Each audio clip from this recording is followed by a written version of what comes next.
Nerd Reactor, roll out. What's up, Reactorites? John here, and I just came out of a screening for Ant-Man and the Wasp, and so far, I enjoyed it. There are some things I wish were better. They could have tweaked, and just to amplify the story and the emotional impact.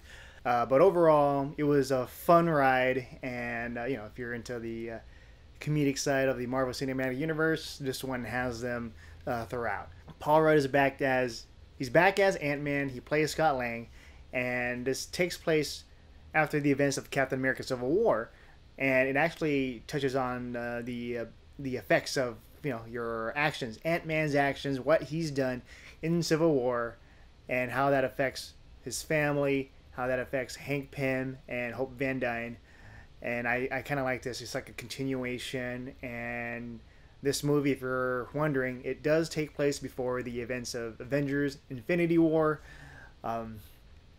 So you're not too concerned about like, oh, what's happening, with the other characters. So here you watch it, and it's a self-contained story. So yeah, after the events of Captain America: Civil War, Ant-Man, for choosing the side of Cap, he's wanted by the government.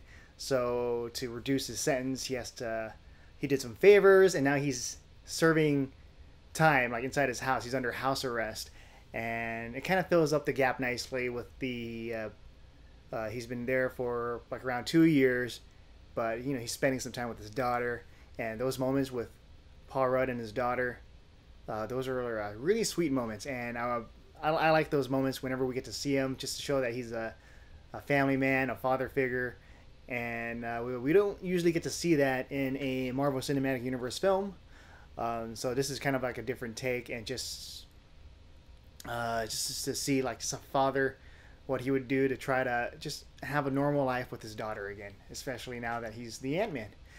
And so where is Hank Pym and Hope Van Dyne? What have they been doing all these years? They've been on the run because of Ant-Man's actions. And so thanks to the, just Hank Pym's technology, he's able to shrink stuff and buildings and all that, like you've seen in the trailers. So he's able to relocate his lab pretty much anywhere where he wants. And so, of course, there are people after them. And in this one, we're introduced with a new villain named Ghost. And Ghost has the ability to phase through almost anything. And so this is a pretty tough adversary for Ant-Man and the Wasp. And as for the character of Ghost, she's got a little bit of interesting background, but I wish they did more with it, just to give me more of an emotional impact, because throughout the story, when they showed just the who the character is, I wasn't really invested in it, and they could have done something with a certain character to change the character a bit, because they already changed the character from the comic book version. So just change it a bit more to add a little bit more oomph, and I don't want to say any more, so you guys just have to check that part out in the movie. Aside from the villain, the villain I think is the weakest part of the film, but I do like that it's different. It's not like Yellow Jacket, where it's almost like the same as Ant-Man, but just a bad guy. So this villain has very different powers and a very different background. So the main focus of this movie is really all about family, and with this one, Hank Pym and his daughter Hope, they're trying to find Janet, and she's somewhere lost out there because she went subatomic. So they figure it out. They're trying to figure out a way to reach to her, and Ant-Man is in the middle of it all. He's the key. He's like the conduit. And so that means they're going to have to team up again and bring the crew together. But yeah, just the interaction with Michael Douglas and Paul Rudd, they're just great to see on the screen. And I enjoyed every moment. And there's also a new kind of adversary for Paul Rudd for his family life, since he's under house arrest. And that comes with Randall Park playing an FBI agent, just going after him, making sure he's serving his time.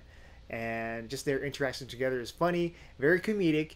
And I've heard some gripes about how he's been miscast, Randall Park, as that character.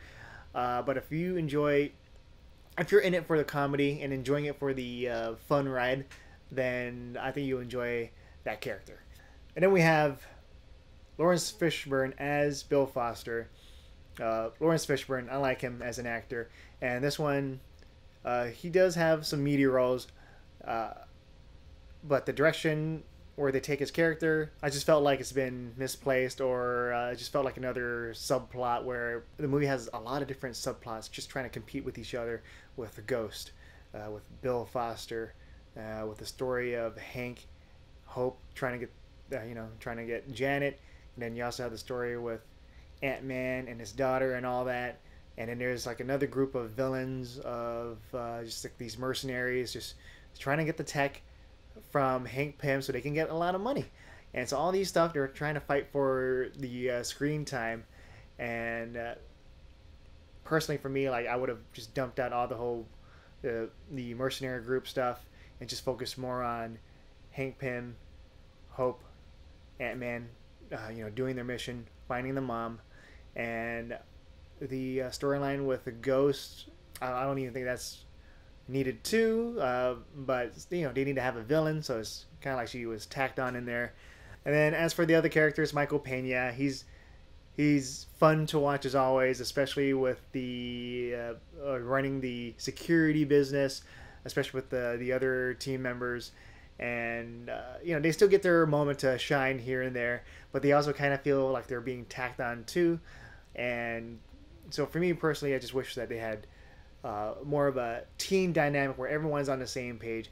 But yeah, Ant-Man and the Wasp. It's a fun little movie, and the most enjoyable aspect is Paul Rudd as Scott Lang, and his journey of just trying to just be a good father, during all these circumstances, and all the rest of the supporting characters.